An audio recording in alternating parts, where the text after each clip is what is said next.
दिल्ली का जंतर मंतर, जहां 28 जून से कॉकरोच जनता पार्टी और मशहूर पर्यावरणविद सोनम वांगचुक का अनिश्चितकालीन धरना जारी है। ममता बनर्जी, अखिलेश यादव और अरविंद केजरीवाल से लेकर विपक्ष के कई बड़े नेता इस मंच पर अपना समर्थन दे चुके हैं, लेकिन राजनीतिक गलियारों में एक ही सवाल गूंज रहा है, आखिर राहुल गांधी कहां हैं?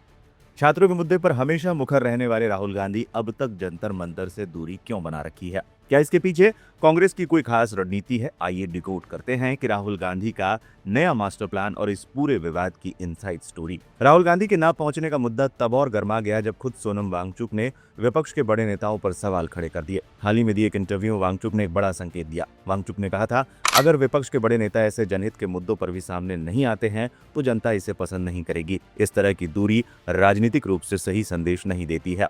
वांगचुक के बयान से मचे सियासी बवाल के बीच सीजीपी के फाउंडर अभिजीत दीपके ने भी विवाद का रुख मोड़ने की कोशिश की। उन्होंने कहा कि असली सवाल ये नहीं होना चाहिए कि कौन नेता धरना स्थल पर आया, कौन नहीं। दीपके ने सवाल उठाया कि प्रधानमंत्री नरेंद्र मोदी आंदोलनकारियों से बातचीत क्यों नहीं कर रहे हैं और नीट विवाद के बावजूद शिक्षा मंत्री धर्मेंद्र प्रधान अब तक अपने पद पर क्यों बने हुए हैं। तो आखिर राहुल गांधी क्या कर रहे हैं? कांग्रेस ने साफ कर दिया है कि राहुल गांधी छात्रों के मुद्दों से दूर नहीं है, बल्कि उन्होंने एक अलग और देशव्यापी रणनीति तैयार की है। पहले कोटा और अब राहुल गांधी 17 जुलाई को देहरादून में छात्रों की गूंज कार्यक्रम में सीधे छात्रों से संवाद करने जा रहे हैं। इस कार्यक्रम से ठीक पहले राहुल गांधी ने अपने एक्स अकाउंट पर एक वीडियो शेयर करते हुए इस अभियान का एक दमदार एंथम भी जारी किया। युवाओं में जोश भरते हुए राहुल ने अपने पोस्ट में लिखा, बहुत हुआ, चलो युवा, हाथ से हाथ जोड़ के अन्याय का घड़ा फोड़ के, युवा ख्वाब ये जल जाएंगे, सिंहासन तब हिल जाएंगे, छात्रों की गूंज ये है छात्रों की गूंज।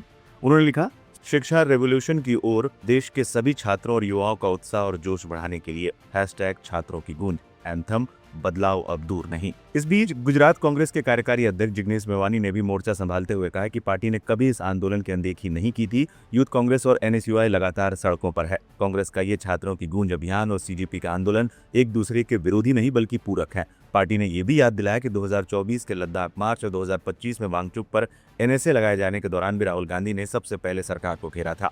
अब पूरे देश की नजरें जुलाई के इन दो अहम तारीखों पर टिकी है। 17 जुलाई देहरादून में राहुल गांधी का छात्रों की गूंज संवाद, 20 जुलाई मानसून सत्र से पहले सीजेपी का जंतर मंतर से संसद तक विशाल मार्ग। एक तरफ जंतर मंतर पर वांगचुक का धरना तो दूसरी तरफ राहुल गांधी की शिक्षा क्रांति और उनका नया एंथम। क्या 20 जुलाई की संसद मार्च में कांग्रेस सीधे तौर पर शामिल होगी या अपनी इसी स्वतंत्र रणनीति को आगे बढ़ाएगी? मानसून सत्र में विपक्ष की इसी बिसात का अगला मोहरा क्या होगा, ये देखना बेहद दिलचस्प होगा।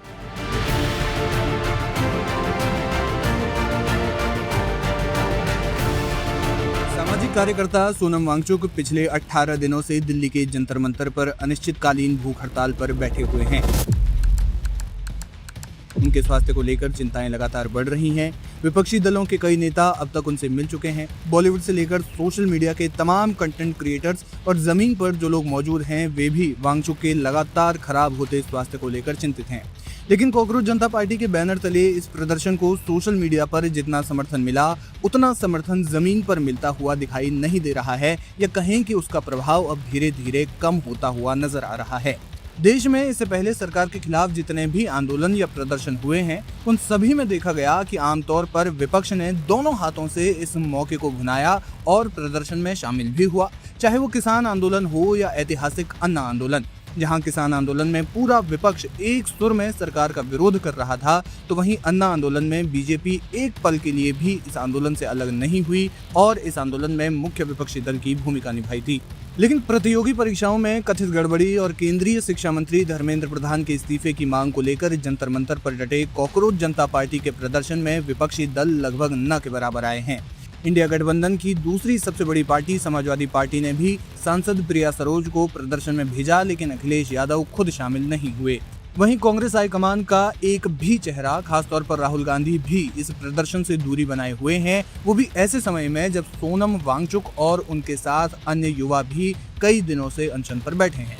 ऐसे में इस वीडियो में हम जानने की कोशिश करेंगे कि राहुल गांधी कॉकरोच जनता पार्टी के इस प्रदर्शन में शामिल क्यों नहीं हुए हैं। सीजेपी और सोनम वांगचुक के इस प्रदर्शन की तुलना साल 2012 में चले अन्ना आंदोलन से की जा रही है। उस समय पहले अन्ना हजारे और फिर अरविंद केजरीवाल अनशन पर बैठ गए थे। बीजेपी के साथ आने से इस आंदोलन को राजनीतिक मजबूती मिली। 24 घंटे मीडिया कवरेज और प्रदर्शनकारियों के आक्रामक तेवरों से मुद्दा ज्वलंत बना। नतीजा ये हुआ कि सरकार प्रदर्शनकारियों के आगे झुक गई, लेकिन इससे भी बड़ा डैमेज ये हुआ कि दिल्ली में कांग्रेस के 15 वर्षों का शासन का अंत हो गया। अन्ना आंदोलन का फायदा कायदे से बीजेपी को होना चाहिए था, क्योंकि वो मुख्य विपक्षी दल था, लेकिन फायदा हुआ एक ऐसे दल को जिसे बने बहुत ज्यादा समय नहीं हुआ था। आम आदमी पार्टी ने पहली बार दिल्ली में सरकार बनाई और उसके बाद आज तक दिल्ली में कांग्रेस वापसी नहीं कर पाई है। वहीं इसी आंदोलन को 2014 के लोकसभा चुनाव में कांग्रेस की हार का एक प्रमुख कारण माना जाता है। जाहिर है कि पार्टी इस जख्म को नहीं भूली है। राजनीतिक विश्लेषक मानते हैं कि एक आंदोलन जो पहले जन आंदोलन बना था और बाद में उसी आंदोलन की आड़ में एक राजनीतिक मंच खड़ा हो गया, कांग्रेस ने उस घटना से सबक लिया है।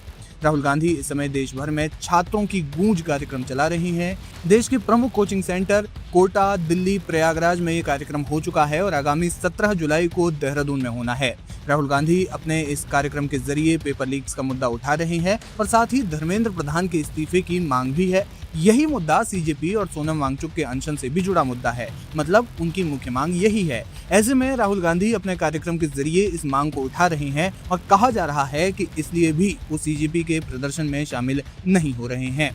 सोनम वांगचुक पहले मोदी समर्थक माने जाते थे। सियासी जानकार राहुल गांधी की इस प्रदर्शन में गैर मौजूदगी का कारण इसे भी मानते हैं। साल 2019 में जम्मू कश्मीर से धारा 370 हटाए जाने तक भी सोनम वांगचुक मोदी सरकार के मुखर समर्थक थे। सरकार का विरोध उन्होंने तब शुरू किया जब लद्दाख से किए गए चुनावी वादे पूरे नहीं हुए। भाजपा ने अपने चुनावी घोषणा पत्र में लद्दाख को संविधान की 6ठी अनुसूची में शामिल करने और राज्य का दर्जा देने का वादा किया था, जो बाद में पूरा नहीं हुआ। सियासी जानकार मानते हैं कि जब राहुल गांधी और विपक्षी दल देश में पेपर लीक, बेरोजगारी और संवैधानिक अधिकारों पर लगातार लड़ रहे थे, तब सोनम वांगचुक भाजपा सरकार और शिक्षा मंत्री धर्मेंद्र प्रधान की नीतियों के प्रशंसक बने हुए थे। अब सोनम वांगचुक ने द इंडियन एक्सप्रेस को दिए इंटरव्यू में कहा कि अगर विपक्षी दल उनके आंदोलन में शामिल नहीं होते तो ये उनकी छोटी सोच को दिखाता है। इसे राजनीतिक अवसरवाद की तरह देखा जा रहा है। सीजेपी ने पहले इसे गैर राजनीतिक मंच बताया था और कहा था कि चुनाव लड़ने की उनकी कोई इच्छा नहीं है, लेकिन द इंडियन एक्सप्रेस को दिए गए इंटरव्यू में सोनम वांगचुक ने कहा कि भविष्य में अगर कोई चाहे तो वो राजनीति में आ सकता है, इसके लिए सभी स्वतंत्र हैं। कुछ वरिष्ठ पत्रकार कहते हैं कि इन सारी बातों से इतर विपक्ष के लिए ये एक बड़ा मौका हो सकता है। अकेले राहुल गांधी न सही, लेकिन इंडिया गठबंधन के बड़े नेताओं को मिलकर प्रदर्शन में शामिल होना चाहिए था, या भी हो सकते हैं, क्योंकि जब दोनों तरफ एक मुद्दे पर लड़ाई लड़ी जा रही है तो इसे एक होकर भी लड़ा जा सकता है। दिल्ली के जंतर मंतर पर चल रहे छात्रों के महाआंदोलन का आज 26वां दिन है। वहीं देश के जाने माने शिक्षाविद और क्लाइमेट एक्टिविस्ट सोनम वांगचुक की भूख हड़ताल का 18वां दिन। अनशन पर बैठे सोनम वांगचुक की सेहत लगातार गिरती जा रही है। इसके चलते उनके चाहने वाले उनके लिए फिक्रमंद नजर आ रहे हैं।